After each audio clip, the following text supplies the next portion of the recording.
जय हिंद दोस्तों। मैं स्वागत करता हूं आपका math study field YouTube channel पर। तो चलिए आज की क्लास में हम देखेंगे टॉप क्वेश्चंस जो कि एयरफोर्स नेवी में हर बार रिपीटेड होते हैं। ये क्वेश्चंस मोस्ट इम्पोर्टेंट हैं। तो बिना टाइम वेस्ट किए हुए क्लास को हम करते हैं स्टार्ट। चलते हैं क्वेश्चन नंबर फर्स्ट की ओर। क्वेश्चन नंबर फर्स्ट में पूछा है वोल्ट प्रति मीटर मात्रक है। वोल्ट प्रति मीटर किसका मात्रक है? तो होता ई बराबर वैद्युत क्षेत्र की तीव्रता ई बराबर होता है बी अपॉन डी। वी तो होता है वोल्ट अपॉन डी। डी होता है दूरी मीटर में, तो आया वोल्ट प्रति मीटर। यह वैद्युत क्षेत्र की तीव्रता का मात्रक। ऑप्शन नंबर डी हुआ राइट आंसर। अगर बात करें पोटेंशियल की, विभव की, तो विभव का फॉर्मूला होता है V बराबर होता है W अपॉन क्यू। V बराबर W अपॉन क्यू। अगर इससे निकालेंगे तो आएगा जूल प्रति कूलाम। जूल प्रति कूलाम ये आया मेरा विभव का मात्रक। अगर बात करें वर्क की, तो वर्क का एक तो होता है जूल डायरेक्ट, दूसरा निकालेंगे तो वर्क का फॉर्मूला होता है W बराबर F इंटू एस। इससे निकालेंगे तो आएगा न्यूटन इंटू मीटर। ये आया वर्क का मात्रक। अगर बात करें ऑप्शन नंबर सी बल, तो बल का जो मात्रक होता है वो होता है न्यूटन। बल का मात्रक न्यूटन। ये इम्पोर्टेंट है इसलिए ये बता दिया। वैसे निकालेंगे तो F बराबर ma से निकालेंगे, वो फिर प्रोसेस दूसरा हो जाएगा। बल का मात्रक न्यूटन। चलते हैं नेक्स्ट क्वेश्चन की ओर। क्वेश्चन नंबर टू में पूछा है दो सदिशों ए वेक्टर तथा बी वेक्टर के परिमाण समान है, तो सदिश ए वेक्टर प्लस बी वेक्टर किसके लंबवत होगा? हमसे पूछा है ए प्लस बी किसके परपेंडिकुलर होगा। तो इसका अगर हम बात करें, ये मान लिया मैंने ए वेक्टर और इसको मैंने मान लिया बी वेक्टर, वी वेक्टर। अगर ये इस प्रकार से जाएगा तो आएगा ये ए वेक्टर क्रॉस वी, यानी इसके परपेंडिकुलर होगा, ए क्रॉस बी के लंबवत होगा। क्योंकि ये जब ए इस प्रकार है और बी ये है, तो ये क्या हुए? एक दूसरे के परपेंडिकुलर हुए। तो यानी ऑप्शन नंबर मेरा ए हो गया राइट आंसर। चलते हैं नेक्स्ट क्वेश्चन को। Question number three. Question number three में पूछा एक पिंड ए विरामावस्था से नियत त्वरण ए से गति प्रारंभ करता है। एक अन्य पिंड बी उसी बिंदु से उसी दिशा में नियत वेग v से गति प्रारंभ करता है। दोनों पिंड गति प्रारंभ करने के t सेकंड पश्चात मिल जाते हैं। t का मान होगा, हमसे t का मान पूछा है। तो चलिए यूज करते हैं जो गति का द्वितीय समीकरण है, s बराबर ut प्लस हाफ ए दिया इसलिए ए टी स्क्वायर कर दें। यहाँ तक क्लियर हुआ। अब क्वेश्चन में बोला है विरामावस्था यानी प्रारंभिक वेग u हो गया 0, यानी u बराबर कितना है 0। जब u बराबर 0 रख देंगे तो क्या है s बराबर हाफ ए टी स्क्वायर, इतना आया। और दूसरा पिंड क्या बोला है, पिंड B उसी बिंदु से उसी दिशा में नियत वेग v से गति प्रारंभ करता है, तो t समय बाद। अब अगर वेग की बात करें, ये इतना याद रखना। अब हम निकालें वेग। वेग बराबर होता है विस्थापन यानी s बटे टी यानी विस्थापन बटा समय, विस्थापन की दर को वेग कहते हैं। इससे अगर हम s बराबर निकालें तो s बराबर क्या आएगा, v इंटू टी आया s बराबर। अगर हम इसकी जगह रख दें s की जगह v इंटू टी बराबर 1/2 a टी स्क्वायर। अब कैंसिल करेंगे तो एक टी से एक टी कैंसिल, 2 जाएगा इधर, तो जो मेरा आंसर आएगा वो आएगा टी बराबर निकालेंगे आएगा 2v अपॉन ए। ये आ गया मेरा आंसर, यानी 2v अपॉन ए। ऑप्शन नंबर जो ए है वो हुआ मेरा राइट आंसर। समझ में आया ये क्वेश्चन? आइए एक बार फिर से समझते हैं। v बराबर 0, क्योंकि विरामावस्था बोला है इसीलिए प्रारंभिक वेग u बराबर हो गया 0। इसकी जगह जब मैंने 0 रख दिया तो क्या ये वैल्यू तो हो गई 0, तो s बराबर आया हाफ a स्क्वायर। और दूसरा मैंने यहाँ से निकाला ये इधर वेग बराबर विस्थापन बटा समय। यदि हम विस्थापन बराबर निकालेंगे तो विस्थापन t का इधर कर देंगे मल्टीप्लाई, तो हो गया vt। और s की वैल्यू ही हमने यहाँ रखी इस s की जगह और कैलकुलेट कर दिया, तो ये मेरा आ गया आंसर। क्लियर हो गया यहाँ तक? चलो नेक्स्ट क्वेश्चन की ओर। क्वेश्चन नंबर 4 में पूछा है नियत कोणीय वेग से वृत्ताकार मार्ग में गति करते किसी कण के संबंध में निम्न कथनों में से कौन सा कथन असत्य है। यहाँ ध्यान देना, हमसे रॉन्ग स्टेटमेंट पूछा है। नियत कोणीय वेग यानी जो ओमेगा है, ओमेगा बराबर हो गया कांस्टेंट। तो अब समझते हैं, जैसे मान लो मैंने ये सर्किल बनाया तो इसमें ये पॉइंट हो गया, जो एक्सेलरेशन होगा वो तो लगेगा इस डायरेक्शन में, एक्सेलरेशन ac अंदर की ओर होगा, लेकिन जो वेग सदिश v होगा वो होगा इसके परपेंडिकुलर v, इस प्रकार से होगा। आइए समझते हैं ऑप्शन। वेग सदिश स्पर्श रेखी होगा, बिल्कुल राइट। वेग ये तो हो गया स्पर्श और ये गया वेग, स्पर्श रेखी है, करेक्ट हो गया। दूसरा त्वरण सदिश वृत्त के स्पर्श रेखी है, बिल्कुल गलत, ये ऑप्शन हो गया मेरा गलत। क्योंकि जो त्वरण सदिश है वो त्वरण देखो इस प्रकार से यानी परपेंडिकुलर है, ना कि स्पर्श रेखी। स्पर्श रेखी का मतलब होता है इस प्रकार से होता है स्पर्श रेखी, लेकिन ये है अंदर परपेंडिकुलर। तो ये मेरा हो गया गलत आंसर, और हमसे रॉन्ग स्टेटमेंट पूछा था इसीलिए यही मेरा हो गया करेक्ट आंसर। दूसरा आगे देखते हैं। त्वरण सदिश वृत्त के केंद्र की ओर होता है, ये बिल्कुल सही। जो त्वरण है AC ये वृत्त के केंद्र की ओर है इस डायरेक्शन में, करेक्ट हो गया। डी नंबर देखते हैं।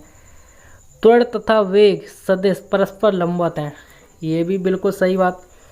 त्वरण तो हो गया ये हो गया मेरा त्वरण और ये हो गया मेरा वेग, तो यानी एक दूसरे के परपेंडिकुलर हैं।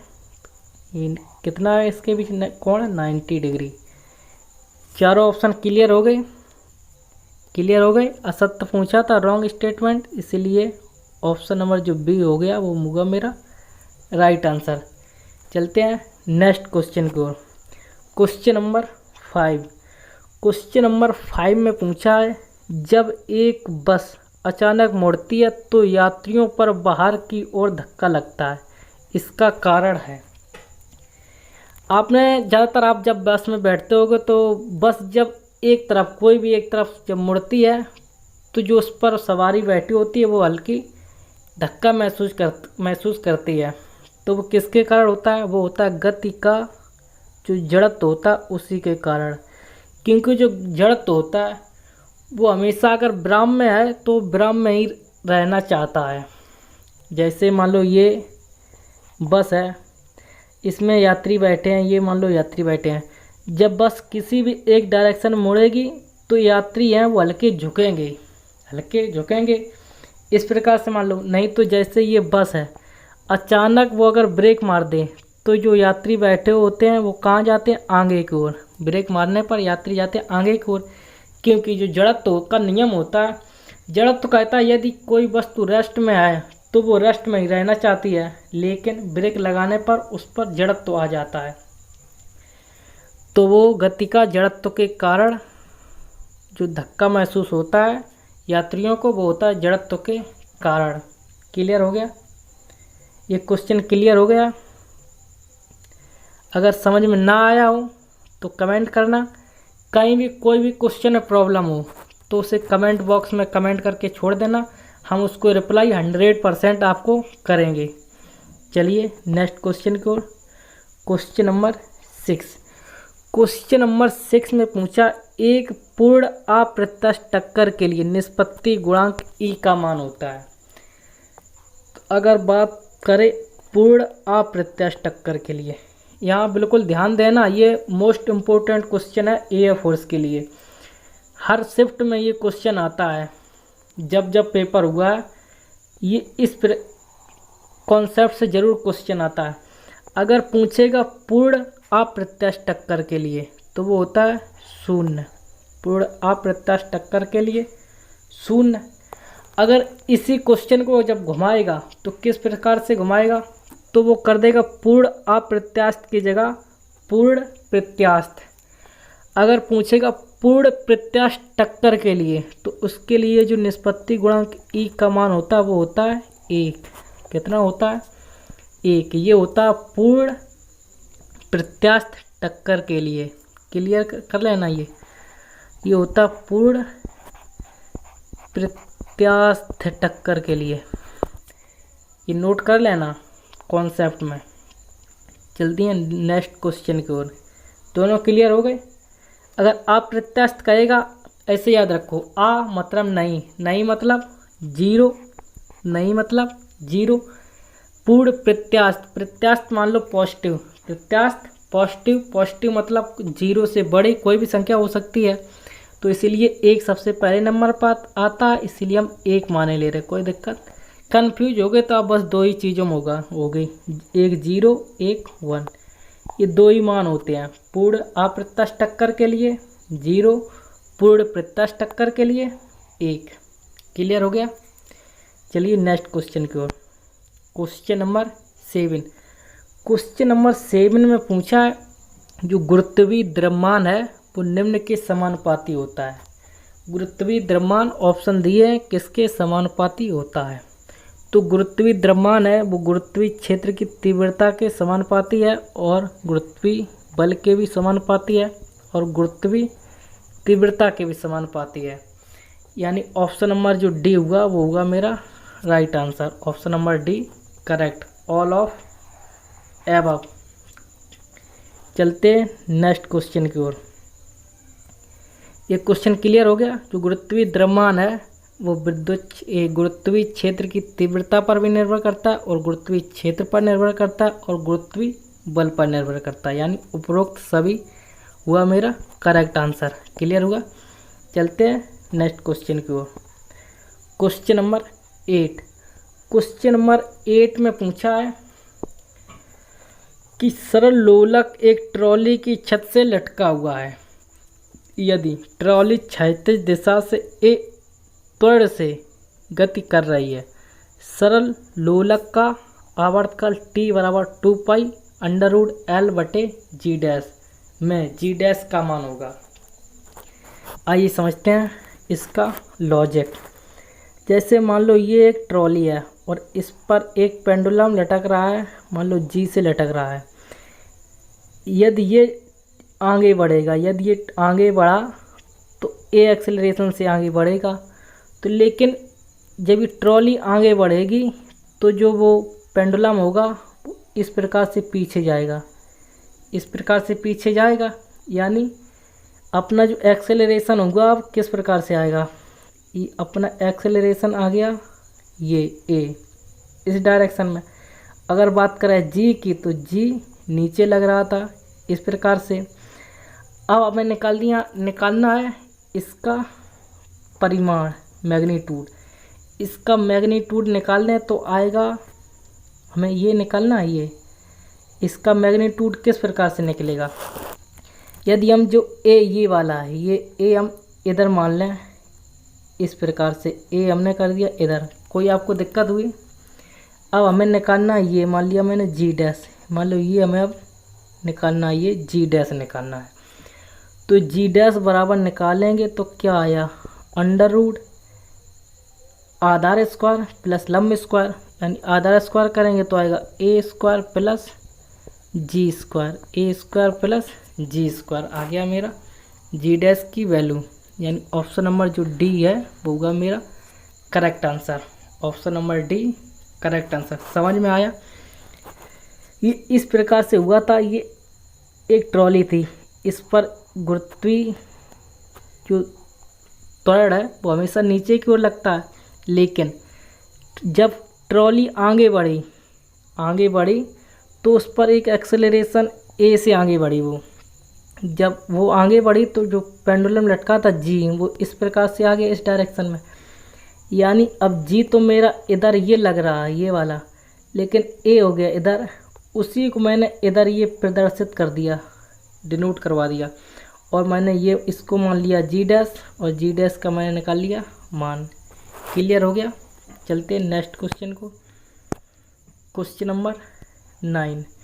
क्वेश्चन नंबर 9 में पूछा है कपड़ों को साफ करने में साबुन सहायक होता है, क्योंकि जो कपड़ों को साफ करने के लिए साबुन यूज करते हैं वो क्यों करते हैं। ऑप्शन नंबर ए देखते हैं, साबुन के रसायनों में परिवर्तन हो जाता है, कोई लॉजिक नहीं इसका। यह विलयन का पृष्ठ तनाव बढ़ा देता है, गलत बात। घटाता है, विलयन का पृष्ठ तनाव ये कम करता है। यह धूल अवशोषित करता है, गलत, वो तो हमेशा छुटाता है, धूल के कण को दूर करता है। यह विलयन का पृष्ठ तनाव कम कर देता है, बिल्कुल सही। ऑप्शन नंबर डी होगा मेरा राइट आंसर। क्योंकि जो साबुन का यूज हम इसलिए करते हैं क्योंकि जो साबुन होता है वो जो मैल लगा होता है उसको तोड़ने में आसानी रहती है, यानी वो फूल जाता है तो उसको आसानी से हम साफ़ कर सकते हैं। इसीलिए कपड़ों को हम पहले फुला देते हैं निरमा डाल के या फिर साबुन लगा के ऐसे रख देते हैं और फिर बाद में धुलते हैं, ताकि कपड़े बिल्कुल अच्छे और जल्दी साफ़ हो जाए। क्लियर हुआ? क्लियर हो गया। चलते हैं नेक्स्ट क्वेश्चन की ओर। Question number 10। यदि आपको कोई भी प्रॉब्लम हो, कोई भी क्वेश्चन समझ में ना आ रहा हो, कोई भी कॉन्सेप्ट समझ में ना आ रहा हो, तो कमेंट बॉक्स में आप कमेंट कर देना। हम उसको जब पढ़ेंगे तो उसको रिप्लाई 100% देंगे। चलिए क्वेश्चन नंबर 10 में पूछा है द्रव से भरे पात्र की तली पर दाब निर्भर करता है। द्रव से भरे पात्र की दाब निर्भर नहीं करता, ये पूछा। जो दाब है वो ऑप्शन में किस पर निर्भर नहीं करता है। तो दाब का फॉर्मूला होता P बराबर, दाब का फॉर्मूला क्या होता, P बराबर होता है रो जी एच, ये होता दाब का फॉर्मूला, यानी गुरुत्वीय त्वरण पर निर्भर करता है, गुरुत्वीय त्वरण पर निर्भर करता है, और द्रव स्तंभ की ऊंचाई पर भी निर्भर करता है। तली के क्षेत्रफल पर, ये गलत हुआ, तली के क्षेत्रफल पर निर्भर नहीं करता, यानी ऑप्शन नंबर जो सी हुआ वो होगा मेरा right answer. Area of the bottom surface द्रव की प्रकृति पर निर्भर करता है, ये सही बात है, द्रव की प्रकृति पर निर्भर करता है। ऑप्शन नंबर सी गलत स्टेटमेंट है, यानी जो क्षेत्रफल पर है, एरिया पर डिपेंड नहीं करता है। चलते हैं नेक्स्ट क्वेश्चन को। क्वेश्चन नंबर 11 पूछा आदर्श गैस की आंतरिक ऊर्जा निर्भर करती है, इंटरनल एनर्जी किस पर डिपेंड करती है, ये हमसे पूछा क्वेश्चन में। अब बात करें इंटरनल एनर्जी, तो इंटरनल एनर्जी और टेम्परेचर सिर्फ दो ही लोगों का रिलेशन है इसमें। एक तो आंतरिक ऊर्जा del U proportional T T यानी टेम्परेचर। हमेशा याद रखना आंतरिक ऊर्जा और टेम्परेचर यानी ताप, खाली इस फैमिली में दो ही लोग हैं, इन दोनों के अलावा कोई रिलेशन नहीं बनता है। रिलेशन बनेगा तो ताप और आंतरिक ऊर्जा को लेकर रिलेशन बनेगा। अब अगर इसमें पूछ दे तो आंसर क्या हुआ, ताप पर निर्भर करता है। ये तो हो गया मेरा राइट, टेम्परेचर पर। अब अगर एक प्रकार से और क्वेश्चन बनेगा, वो क्या इस प्रकार से बनेगा, अगर बात करें टेम्परेचर, अगर क्वेश्चन बोल दे टेम्परेचर बढ़ा दें तो आंतरिक ऊर्जा में क्या परिवर्तन होगा। जब ताप बढ़ाएंगे तो आंतरिक ऊर्जा भी बढ़ेगी, ताप बढ़ाने पर आंतरिक ऊर्जा बढ़ती है। ये क्वेश्चन बन सकता है। आप जितना मैं बता रहा हूँ, मान लो क्वेश्चन जैसे मैंने एक बताया, क्वेश्चन तो एक है लेकिन उसके जो फैक्ट्स हैं उसमें लगभग हर क्वेश्चन में एक या दो फैक्ट्स आपको ज़रूर मिलते हैं। तो अब क्वेश्चन से ज़्यादा, क्वेश्चन तो मान लो पढ़ो और उसे सीखो, रटो मत, उसका कॉन्सेप्ट समझो कि किस प्रकार से बताया है और कौन कौन सा रिलेशन बना है। जैसे मैंने ये क्वेश्चन में आपको बताया आंतरिक ऊर्जा ताप पर निर्भर करती है, ये तो हो गया आंतरिक ऊर्जा और ताप पर निर्भरता। अब हमने ये भी एक क्वेश्चन बना दिया कि यदि हम ताप बढ़ा दें, यदि हम टेम्परेचर को इंक्रीज कर दें तो इंटरनल एनर्जी भी इंक्रीज हो जाएगी। ये क्वेश्चन बन सकता है और बना है, आगे क्वेश्चन आगे हो सकता है मिल भी जाए, ना मिला तो ये क्वेश्चन अगर आप मेरे क्लास में डेली आओगे तो कहीं ना कहीं ज़रूर आपको ये क्वेश्चन मिलेगा। क्लियर, चलते हैं नेक्स्ट क्वेश्चन की ओर।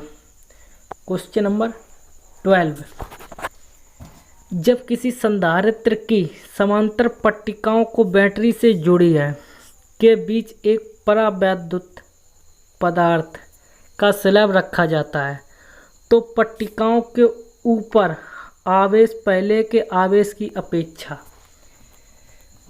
क्वेश्चन में कुछ समझ में आया आपको, नहीं आया हम समझाते हैं आपको। क्वेश्चन बोला दो पट्टिकाएं समांतर हैं, उसके बीच में एक परावैद्युत पदार्थ का स्लेब रख दिया गया है, यानी ये मान लो एक परावैद्युत पदार्थ का स्लेब है, इस प्रकार से स्लेब मान लो, या फिर इसको के परावैद्युत पदार्थ के भी बोलते हैं। इतना आ गया। एक रिलेशन होता है माध्यम में धारिता, माध्यम में धारिता का फॉर्मूला होता है Cm बराबर Ck। यदि हम परावैद्युत पदार्थ रखेंगे यानी हम K रखेंगे, यानी K को मैंने इंक्रीज कर दिया, जब K इंक्रीज होगा तो धारिता भी इंक्रीज होगी, धारिता भी इंक्रीज होगी। ये रिलेशन क्लियर हो गया। और हमसे क्वेश्चन में पूछा आवेश, क्वेश्चन में क्या पूछा, आवेश। एक फॉर्मूला होता Q बराबर CV, Q बराबर CV। इससे हम Q और C का रिलेशन निकालेंगे तो यह Q प्रोपोर्शनल C। यदि C बढ़ेगी यानी यदि धारिता बढ़ाएंगे तो आवेश भी बढ़ेगा, धारिता बढ़ाने पर आवेश बढ़ता है। यानी जब मैंने परावैद्युत पदार्थ रखा तो जो आवेश है वो अधिक हो जाएगा यानी बढ़ जाएगा। ऑप्शन नंबर सी होगा मेरा right answer, is more. Option number C correct answer. Clear हो गया, ये क्वेश्चन क्लियर हो गया। चलते हैं नेक्स्ट क्वेश्चन को। Question number 13। क्वेश्चन नंबर 13 में पूछा 1/10 ओम प्रतिरोध के 10 प्रतिरोधों से सबसे कम कितना प्रतिरोध बनाया जा सकता है। यानी हमसे न्यूनतम रेजिस्टेंस पूछा है। न्यूनतम रेजिस्टेंस अगर हमें लाना है यानी कम से कम प्रतिरोध यदि हमें लाना है तो उसको हम जोड़ेंगे पैरेलल कॉम्बिनेशन में, समांतर क्रम में जोड़ देंगे तो सबसे कम प्रतिरोध आएगा। यानी यदि हम आर इक्विवेलेंट निकालें समांतर क्रम में पैरेलल कॉम्बिनेशन में तो होता है R/N, R/N। ये होता है पैरेलल कॉम्बिनेशन के लिए R प्रतिरोध यानी R इक्विवेलेंट कुल प्रतिरोध। आर का मान दिया 1/10, 1 मैंने 10 लिया इंटू एन, एन का मान कितना है, एन का मान है, ये इंटू गलत लग गया, एन का मान दिया है कितना दिया 10 प्रतिरोध, 10 प्रतिरोध है यानी एन बराबर भी 10 हो गया। तो जो मेरा आंसर आया वो है 1/100। Option number C, option number जो सी है वो होगा करेक्ट आंसर। क्लियर हो गया। यदि हमें सबसे कम प्रतिरोध लाना है तो उसको हम जोड़ेंगे पैरेलल कॉम्बिनेशन में। अगर पूछ दे सबसे अधिक प्रतिरोध, तो सबसे अधिक प्रतिरोध के लिए हम इधर समझाते हैं आर इक्विवेलेंट मैक्सिमम के लिए, तो होता है एन आर। क्या होता है एन आर। यदि हम एन बराबर दिया हमें 10, एन बराबर कितना रेजिस्टेंस है, एन बराबर दिया है 10 इंटू आर का मान दिया 1/10, 10 से 10 कैंसिल हुआ तो यानी अधिकतम कितना आया 1। अगर अधिकतम पूछ दे तो 1, न्यूनतम 1/100। Next question, question number 14। Question number 14 में पूछा है यदि लंबे पाइप अर्थात खोखले तांबे के बेलनाकार चालक में से दिष्ट धारा बह रही है तो इसके कारण उत्पन्न चुंबकीय क्षेत्र होगा। पूछा खोखले तांबे के बेलनाकार चालक में वैद्युत चुंबकीय क्षेत्र पूछा है। ये मान लो एक तांबे का खोखला गोला है, खोखला चालक गोला है, तो इसके जो चुंबकीय क्षेत्र होता है वो इसके बाहर होगा। चुंबकीय क्षेत्र यानी यहाँ होगा बाहर, यहाँ भी होगा। लेकिन बात करें अंदर की तो इसके अंदर कोई भी चुंबकीय क्षेत्र नहीं होगा, इसके अंदर कोई भी चुंबकीय क्षेत्र नहीं होगा। तो ऑप्शन में क्या दिया, केवल पाइप के अंदर होगा। ये ऑप्शन बिल्कुल गलत है, पाइप के बाहर होगा, खाली केवल पाइप के बाहर होगा। ये हुआ मेरा correct answer, option number B right answer. ना पाइप के अंदर ना ही बाहर, इसका कोई लॉजिक नहीं है। पाइप के अंदर एवं बाहर दोनों जगह है। आइए इसको भी समझ लेते हैं। Question number option number D को, पाइप के अंदर और बाहर कब आएगा, जब ये चालक गोला होगा। जैसे मान लो ये गोला है, ये चालक गोला है, ये चालक पाइप है और ठोस है, यानी ये ठोस है। इस प्रकार से ये ठोस है। अगर ठोस पाइप होगा तो उसके बाहर भी चुंबकीय क्षेत्र होगा और उसके अंदर भी चुंबकीय क्षेत्र होगा। तब मेरा आता ऑप्शन नंबर डी, इसके अंदर चुंबकीय क्षेत्र होगा और बाहर चुंबकीय क्षेत्र होगा। क्लियर हो गया। इसमें हमें खोखला बोला इसीलिए खाली बाहर उत्पन्न होगा चुंबकीय क्षेत्र। अगर ठोस होता, ठोस तांबे का बेलनाकार चालक गोला चालक पाइप, तो आता अंदर और बाहर दोनों जगह। क्लियर हो गया। Next question, question number 15। Question number 15 में पूछा किसी अन्य चुंबकीय पदार्थ की चुंबकीय प्रवृत्ति। चुंबकीय प्रवृत्ति का जो फॉर्मूला होता है वो होता है चाई, हम इसे चाई बोलते हैं, यानी जो सिंबल है इसका वो होता है चाई। इस प्रकार से बनता है। होता तो वैसे इसी प्रकार से, लेकिन थोड़ा अगर ऐसे बनाने में ज़्यादा आराम रहता। चाई प्रोपोर्शनल 1/T, यानी ये टेम्परेचर के व्युत्क्रमानुपाती होता है। ये होता है रिलेशन चुंबकीय प्रवृत्ति को और टेम्परेचर को लेकर। तो ऑप्शन दिया परम ताप के अनुक्रमानुपाती, नियत रहती है टी के व्युत्क्रमानुपाती। ऑप्शन नंबर सी हुआ मेरा राइट आंसर। आप सोच रहे हो परम ताप क्या, परम ताप का मतलब होता है T बराबर 0। जब T बराबर 0 होगी तो इसका कोई लॉजिक ही नहीं रहेगा। क्लियर हुआ, यानी ऑप्शन नंबर जो सी है वो राइट आंसर होगा, इन्वर्सली प्रोपोर्शनल टू T। तो आज की क्लास में हम इतने क्वेश्चन रखते हैं। नेक्स्ट क्लास हम कल करेंगे। और आपको क्लास कैसी लगी, क्वेश्चन नॉर्मल है, टफ हैं या फिर मॉडरेट हैं, कमेंट करके ज़रूर बताना। क्वेश्चन कैसे हैं, अगर आपको क्वेश्चन और टफ चाहिए तो कमेंट करना, अगर और सिंपल चाहिए तो बताना। मेरे हिसाब से जो एयरफोर्स का पेपर बनता है उसके एग्ज़ाम को लेकर ज़्यादातर इसी प्रकार क्वेश्चन बनते हैं, इसीलिए हम उसी का अकॉर्डिंग पढ़ा रहे हैं तो कि जो कि पेपर में फंसे। बिना पढ़ाने के तो हम कुछ भी पढ़ा सकते हैं, बिल्कुल सिंपल पढ़ा दें तो उससे मतलब क्या। क्वेश्चन ज़्यादातर इन्हीं कॉन्सेप्ट से टारगेट होते हैं एयरफोर्स के पेपर में, इसीलिए हम इसी प्रकार के क्वेश्चन कराते हैं। और जब मैं क्वेश्चन कराऊं तो क्वेश्चन तो यानी क्वेश्चन का जो कॉन्सेप्ट है वो तो समझ लिया करो, लेकिन जो मैं फैक्ट्स बताता हूँ, जो और अलग से क्वेश्चन बताता हूँ उसको बिल्कुल ध्यान से समझा करो, क्योंकि वही क्वेश्चन बनकर जब आपको नेक्स्ट क्वेश्चन मिलेगा, जैसे मैंने कॉन्सेप्ट बता दिया, उसका एक फैक्ट्स होता है वो बता दिया, उसी फैक्ट्स का जब क्वेश्चन आप देखोगे तो उस कॉन्सेप्ट को अप्लाई करने में आसानी रहेगी यदि आप समझते हो तो चलिए आज के लिए बस इतना ही रखते हैं। जय हिंद, जय भारत, वंदे मातरम।